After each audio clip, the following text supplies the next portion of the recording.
Welcome to the Bladtcast. Christian Blatt here, as always. Excited to chat with our first guest of the day, musician Andre Comeau, who has a great new song called Clean Break. Welcome to the show, Andre. Hi there. Nice to be here. Now, the new song is great. I can't wait to talk to you about it and music in general. But with speaking to you, there's obviously a fairly obvious place we should start, which is the fact that most people know you as Andre, the musician from the first season of The Real World. And I'm sure you've answered the question more than you've said, hi, my name's Andre. But it's always kind of fascinating to think about that group of people because there wasn't really reality television in this country the way we now know it at that point. So when you first hear about it, you're in a band at that point, you hear MTV's doing a series, obviously there's some appeal in that respect, but what was it going to be as far as you knew in the, when you first heard about, oh, I'd like to try and get on that show? Sure. Yeah. Well, they sold it to me as a documentary style television show, which would feature my life. And at the time, my life revolved around my band, which they were very aware of. And I assume was one of the reasons that they reached out to me to begin with. Yeah, and I mean, obviously, that the show did so many different incarnations, but that first group being so iconic and it's so well cast because everybody was truly so different, and you hear about it, and then in the actual production, is the filming of it what you expected, or is it like, oh, they're really filming like everything? I thought that maybe they'd go to bed at night and give me a break, Well, it's funny because, they really, being a part of that first season, they hadn't really got it down to a science yet. At the time, the schedule was about 80 hours a week. And they posted the schedule at the beginning of every week, letting us know what days will be dark, meaning they won't be filming. And there were most times where it was over by, say, 11, 12 o'clock. Oh, okay. So as time went on, they expanded that schedule to a 24/7 kind of filming schedule, which was the case at the reunion. Sure, yeah. Those cameras were running 24/7 and there was no escape. And that was a little different because we didn't have that same serious schedule. Ours was much more structured and possibly, a little lighter. Yeah. It's funny because you're talking about the original schedule, and I'm thinking, I'm not a huge Jersey Shore fan, but I can certainly understand why it was the phenomenon it was. And if you ever turned off those cameras, you would have probably missed why people liked that show. You would have, if they turned off the Jersey Shore cameras at 11 o'clock at night, it's like, oh, we don't have anything, right. Because it's like all the trouble happens, happens later. So the drama when you turn off. And they learned their lesson because they did miss a lot of the action that went on after the cameras were off or on days that were dark. A lot of things happened and they had to, in some instances, rush a crew over there as things were happening, just to catch the aftermath, which, they did their best, but no one really knew what it was going to shape up to be. Yeah, and obviously it's a lot it's a lot more affordable to just record all the time now that everything's digital. I mean, not that videotape was particularly expensive, but it's like, well, where are we going to put all this that if we're filming all the time, And it wasn't just the digital aspect. I mean, when I did our season, it was a cameraman and then someone behind him humping cable, and a sound crew was with them at all times. So you're talking about, for every camera, a crew of 3-4 people, just for that one camera. And nowadays, you can have a camera on this wall, on that wall, and they're digital. And in a pinch, you could hold up my cell phone, and you're like, you know what? That's not perfect, but it's usable. We're going to use that too. Your band that you were in at that point, Rain Dance, I'm sort of wondering what was the impact on the band? So you were on this show, obviously you become some degree of famous because you're on MTV, and so you have this band. What was the immediate impact of being on MTV, really every day at that point? And what did that mean for your band at that year? Well, the band that I know that the band didn't last for too many more years after that. So I kind of know the ultimate answer, but in the immediacy, what was the impact of being on MTV? Sure. Well, yeah, I mean, it afforded us massive exposure. And we overnight became very, visible to hundreds of thousands of music fans. So we immediately took the band on the road, and we probably weren't as prepared as we should have been, having an album ready to go. We sort of took our time and wanted to, launch a major album after the show. But what we should have done is actually, finished the record during the filming and had something ready to release for when the show came out. That would have served us much better, because as it was, we ended up, releasing our first album roughly maybe 16 months after the show aired, which was, at the time, wasn't an enormous amount of time, but it was enough time to go by to let some of that momentum fade a little bit. Yeah, and in seeing you talk about it, I know that the band broke up in 1997, and then you moved to LA and you did a folk band for a while called River Rouge. And the reason I mention it is your new video, which we'll talk about in a little bit, Clean Break. Watching it on your YouTube channel, the autoplay next video was this great song called Black Licorice from River Rouge, and I'm like, oh my god, this is great too. And then I realized it's a different sound for sure, but it's so talk a little bit about how, sure, that band went away and now you've got the solo band, but it seems like just because you weren't on TV, it's not like you stopped making music. No, to the contrary. I played music throughout. In the early 2000s, I kind of I just kind of got a little bored of where heavy rock music was going, and I fell into acoustic music pretty heavily.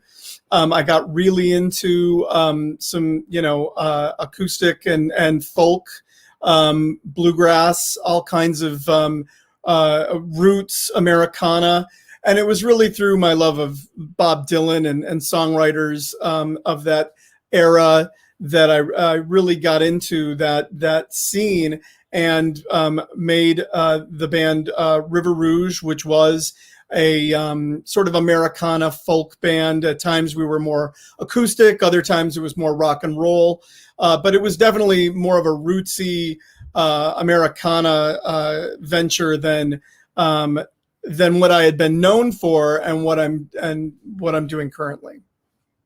You sort of touched on it. Obviously, the music industry went through tremendous changes during the course of your career up to this point. Starting with the channel that The Real World was on was such an important part of the music industry when you were first on, and now it's really a channel that has it's funny, they didn't even air the Real World reunion. The Real World reunion was for Paramount Plus. It's like Teen Mom and a lot of stuff. Look, that's what they've chosen to do, but the music industry is so different, one, because of that, but then also, the executives, the people in the music industry, they had a big change. I've talked to the musician Mark Slaughter a number of times, who he was really, his band was synonymous with MTV when you were on The Real World, and he talks a lot about how there was this change, and he's like, I have no bad will for Alice in Chains or Pearl Jam or Nirvana. They all made great albums. The problem was the music industry, who was just like, yeah, we want the next one of these now. And what, as you saw it, and you're talking about how we get to the point in the early 2000s where, heavy music really doesn't exist unless you're already an established band. It's not like, Slayer could still put out an album, AC/DC could put out an album, but new bands really in the early 21st century just really weren't happening, were they? Right. Well, some of the new bands that were coming out, they were more of a hybrid of rock and rap, and that kind of crossover, which was definitely opposite to the direction I was moving in, where it was really about guitar and songs and really, I was moving in a direction that was more acoustic. And things were definitely going in a direction of samples and sort of hybrid of rock and rap. Wasn't really my thing. So and then as you were saying, the music industry did change quite a bit. The advent of file trading, places like Napster that just decimated the record business. It really did change everything, and we're still feeling some of that. Everyone's still trying to get their bearings as far as where this business is headed. I don't think we've recovered yet. No, and I think it's easy to not feel bad for the record companies, but just the artists that it's like they had these really popular songs, but people emailed the file to their friend for free, or send it on AOL Instant Messenger. It really, and it's like, yeah, so they didn't really do that well in those moments, and it's funny because. At that time during the Napster, just this sort of sea change against Lars Ulrich of Metallica for being out front about what a bad thing it was. And it's like, well, he's not doing it for him. He's got his money already. It was for, somebody like you putting out an album like that is, could really appreciate selling it. And I think that there's still some of that today, because people are just like, oh, I'll just put on whatever's on Spotify. If I want to hear a new song, I'm going to see if it's on YouTube. But also, I think what it did, and sort of more of the artistic sense, is that the album as an art form, and I'm not even talking about physically, which is an issue for me too, because I like to look through the liner notes, but actually listening to like 10 songs from an artist, most people don't want to even do that anymore. They're like, I'll just get the 2 songs I like. And, even, the all through the 90s. I mean, you think about, I mentioned Pearl Jam, that first Pearl Jam record, Nirvana, Nevermind, those whole albums were so great. But now if like something comes out, it's like, oh yeah, I like that one song, and the concept of the album has been lost, and it's a damn shame, because, the album, from an artist's point of view, is the entire expression. That is the full vision. It's not really so much about the single. It's really about the body of work as a whole. And unfortunately, that has been lost in the shuffle. It's a shame, and hopefully, we'll see a return to appreciate that a little bit. Yeah, and I think that that's sort of the upside for the resurgence of vinyl, is that it's just the one, appreciating the audio quality of it, but it's also like, oh, I'm not going to drop the needle around for 4 different songs. I'm just going to listen to it. Right. And, it's too much trouble to get up from what you see. Move the needle. Mm-hmm. Yeah, exactly. I do want to talk about the music you're doing now, but I'm also hugely interested in what you do for a living, sort of in addition to music, that you pitch music for film and television. You represent a very large catalog of music. Now, I'm not going to ask you to go through a laundry list, but is there 1 or 2 that immediately come to mind of like, oh, I was really proud of getting this in that movie, that TV show, where like, oh, a lot of people see this song in this movie, and it really, they're really merged forever because of the work that you did? Sure. Yeah. No, there's been a couple of, there's been a bunch of prominent placements that I've gotten over the years for our bands. And I'd say, some of the prouder moments were getting an iPhone spot for one of our hip hop bands that was in conjunction with the NHL. I'm a lifelong hockey fan. So this was this advertisement featured NHL players, and the hip hop group that song was featured is from Canada, so they were thrilled. It was a match. Oh, that's great. And yep. That was a great placement. I'd say another one that's very recent. That's the new M. Night Shyamalan movie that's coming out next month. It's called Old. Yeah. We have 6 songs on. Oh wow. Film that I placed for the new film Old. So that's it's just exciting, and it's a great way to I'm as the record business has diminished. I'm very proud to work in the music publishing field where IP, intellectual property, is still valued, and I help uphold that value. Yeah, I mean, you want to talk about lost art forms. The movie soundtrack. I mean, right around the time you were on The Real World, there was that Singles, that Cameron Crowe movie, which is still a great album. And a couple years later, the Clerks soundtrack, the Kevin Smith movie. Just all the music that you can get, all from the same movie. As we're talking, a lot of people this weekend are going to see the new Marvel movie, Black Widow, and there's a couple of really great moments of music. One of them is Don McLean's American Pie that they use in an interesting way. And I talked to him earlier this year, and he owns all of his publishing and all of his masters, which most people from the early 70s don't. That's right. And my audience is bored with this tidbit, but I was so fascinated when he told me this. He copywrote the phrase American Pie. So when they went to go make those teenage comedy movies, American Pie, they tried to not pay him, but then he went to court and they had to pay him because it's like, well, no, I copyright. It's like, that's what it means that I copyright American Pie. It doesn't matter that you want to do a movie. So anyway, he has a usage in there, but there's also this really cool cover of Smells Like Teen Spirit by an artist. Honestly, I'd never heard of. Her name is Malia J. And, preparing for talking to you, I was thinking, I feel like your job is probably a lot of, oh, this is great. This needs to be in a movie, just hearing something and being able to actually, getting 6 songs in an M. Night Shyamalan movie, that's got to feel great. It does. And, honestly, what my job mostly is, hey, I want to use this track, but I can't afford it. What do you have that's similar or in style or nature? Yeah. What do you have that expresses the same sort of emotion or lyric or sound or whatever it is that they're trying to convey? That is mostly what I'm doing, because everybody wants these high ticket, high priced tracks, and the budgets just unfortunately don't allow for that. So what I end up doing is giving them more affordable options than the things that they have. I love that move by artists who re-record their biggest hits, and then they own the masters, and they're like, well, if you want this version of that song, it's a lot cheaper than the one that's from the big record company. That's right.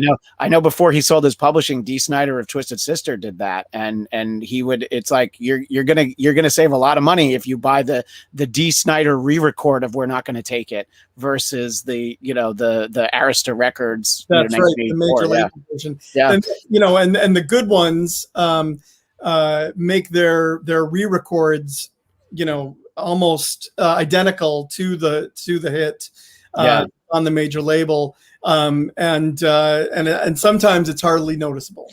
Yeah, no, I 2 bands that I know that did that was usually it has to do with problems with your record company. The early 90s band Cracker did that. I listened to the re-records. I'm like, well, these just sound like the old ones. Alice Cooper did it too. And these were songs that were like 30 years old early. And I'm like, I don't know, it sounds the same to me.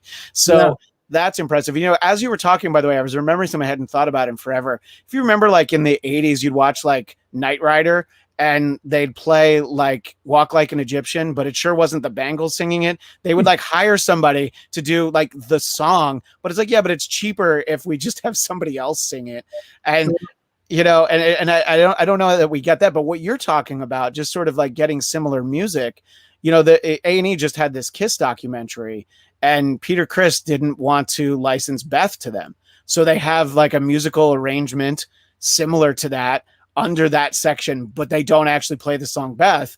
And at the end of the day, it's like, they don't like each other, sure, but it's like, yeah, that's a decent sized check that Peter just said no to. you know? It seems a little, yeah. He cut off his nose to spite his face with that, because really, he could have and probably should have allowed for that license to go through. It's amazing to me that in this day and age where music is not purchased, and I mean, I've seen so many instances of artists denying the usage of a track for one reason or another, and really, it's counterproductive, because right now, I mean, there's only so many avenues to get your songs heard by new audiences, and certainly film and TV, video games, new media.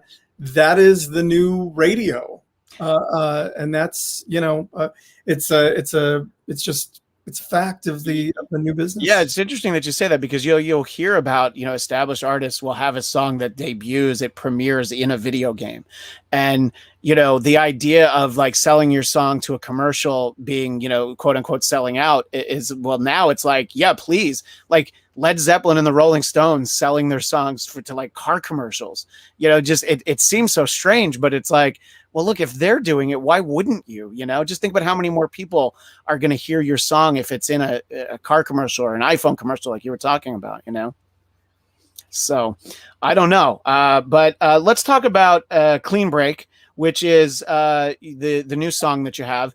And we'll for those that are watching the video, we'll start watching our video. They'll see a little bit of the video of the song, but talk a little bit about the song, where it comes from, just sort of writing it, what the Clean Break is in your mind when you start putting that song together. Well, Clean Break is the title track to our upcoming album. It's a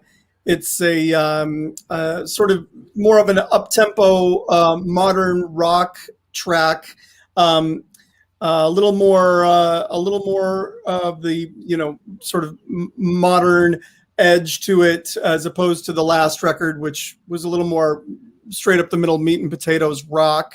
The new one, the new album definitely features some more of my punk rock influences, and it's a little more, as I said, a little more modern. And lyrically, I mean, I try not to spell out too specifically what I was thinking about when I wrote it, but the idea behind a clean break is, I mean, it was definitely kind of self-explanatory. I was definitely making a break from where I was. Yeah.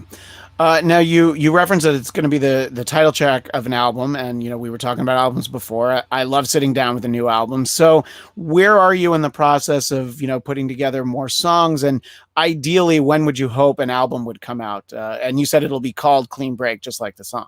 Correct. Yeah. Well, we're mixing right now. We've just got some finishing touches to put on a couple of tracks. One of which is like we're waiting on a string arrangement right now for one of the tracks, and the other tracks are just sort of in mix mode. And then it goes to master, and then we'll put it out.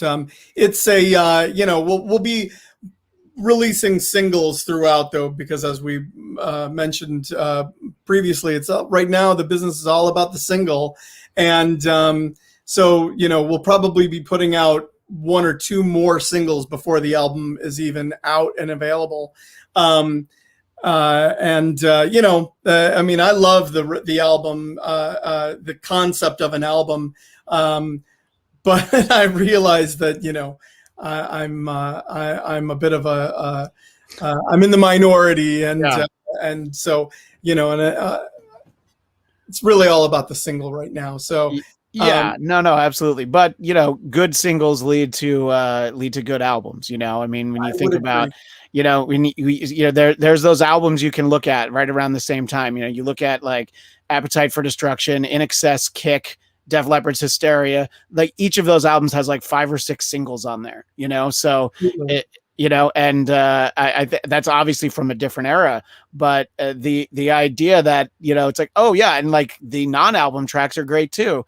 I think that there are plenty of people who still appreciate that, that it isn't like, because look, there was nothing worse in the heyday of albums when you buy an album, it's like, yeah, there's 3 good songs on it, but I paid for like 12 songs, so I love album cuts. I love deep cuts. I mean, so often the album cuts are my favorite tracks on an album, and that's but I come from an older era where as we said, albums were the full expression of the artist, and that the singles, while they may represent what the album what may lay inside the album, it's more of just maybe a highlight, but the album is really what the focus is, and Sure. And so those deep cuts on the album, that's what the artist is real. My favorite track on Sticky Fingers is Sway, and that I don't know Wow. that has ever been played on the radio, so you could play it for Mick and Keith and they'd be like, who is this? This is great. Right. That to me is like the quintessential album cut, because it's just such a great song. Never played on the radio ever. I don't think I've ever heard it on the radio. Or Exile on Main Street, a double album full of album cuts. I mean, there's like that entire double album had one single. It was a massive single, but it's a full double album full of album cuts. Yeah, and look, we could spend another half an hour talking about the choices that radio, satellite, or otherwise makes, and it's like, yeah, you have all these great songs. Like, why aren't you playing a couple other songs from Exile on Main Street? Does anybody really? Not that Satisfaction's not a great song, but do I need to hear it again? Maybe play it once a week and then mix in a couple other Stone songs. I'm not telling you to do anything crazy, Couldn't agree more. But so that'll be great that the album will come out. And I, as we're talking about albums, I was just wondering, is there an album where it's hard for you to not just sit down and listen to the whole thing? You're like, all of them. I mean, I think Abbey Road is a good example of that, where I just, I can't put on one song. Hang on. It's just have to wait for Her Majesty, and then we can go. Right. But exactly. It's great to think about some of those, and actually just listening to them all the way through, for sure. Like, Aerosmith Rocks is always one that comes to my mind of just, songs that, your most casual Aerosmith fans have never heard a song like Home Tonight, which is one of their best songs, just in my mind, Love it. Yeah, that and You See Me Crying from Toys in the Attic. It's just like, yep, nobody knows those songs, but they're fantastic. Salty. Yeah. Uncle My God, Uncle Salty. Yeah. So great. Yeah. Never heard it on the radio. No, of course. Yeah. You'd love it. Yeah. Well, Andre, I really look forward to finding out more about the album. And I did a quick glance and I couldn't find you on social media. So you tell the audience, where can they find you? Obviously, you're on YouTube, and it's just Andre Comeau for our audio listeners. I want to make sure that they know that. You say it like Perry Como, but it's spelled more like Comeau, just for their sake. Yeah. It's French spelling. You can find me on AndreComeauMusic.com, as well as on Facebook, Andre Comeau Music, and Spotify, Andre Comeau, as well as the River Rouge albums are all up on Spotify as well. Twitter, I'm on all the social media platforms, and it's either my name, Andre Comeau, or Andre Comeau Music. Okay, great. Well, we started with The Real World, and I want to end with The Real World because, as you mentioned, you did the reunion, and you guys did that at the beginning of this year, or was that last year? That was, so January of this year. And I want to mention, it will actually play on MTV. Paramount Plus has an exclusive at the moment, but it will be airing on MTV after that exclusivity. Now, see, that's some very smart corporate synergy. It's like how they put the VMAs on all the Viacom channels now. They're like, yeah, just put it on everything. Put it on Nickelodeon. It doesn't matter.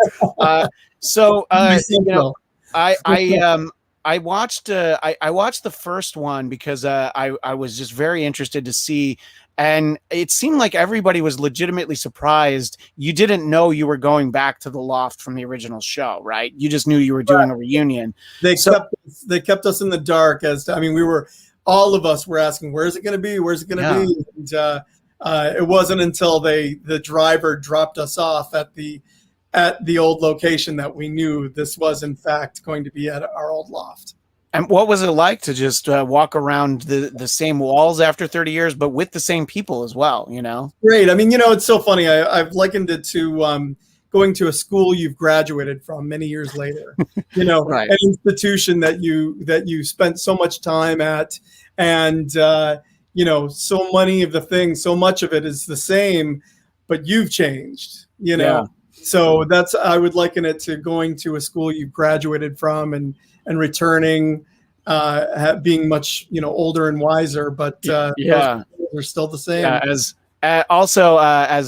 a parent, I have an almost 6-year-old son and a 3-year-old daughter. I liked seeing specifically. I remember you and Julie both doing FaceTime and showing off your kids to everyone, and that to me is like just sort of the best part. It's like you get to catch up with these people, and it's like, yeah, look at these mini humans that I've created now. Yeah, no, that's without question. My daughter Sophie is the star of the show. I mean, she's such a little monster. Yeah, great. It was a real pleasure to be able to introduce her to the fans of the show and viewers. Yeah, well, that had to be a blast. It seemed like it, just getting to do it again, and because it's not like, if they had done we're all going to get in a studio. Basically, if it had been like the Friends reunion where 2 hours you show clips and you talk, that could have been interesting. But actually putting everybody back, as I think, just bringing it to the next level, and I think that whatever it cost to get that loft again, it was well worth it. I think. You were breaking up there. I had a little trouble hearing you're freezing at times, but it was great, and it was great to see everybody. We actually, we have a real bond between that original cast.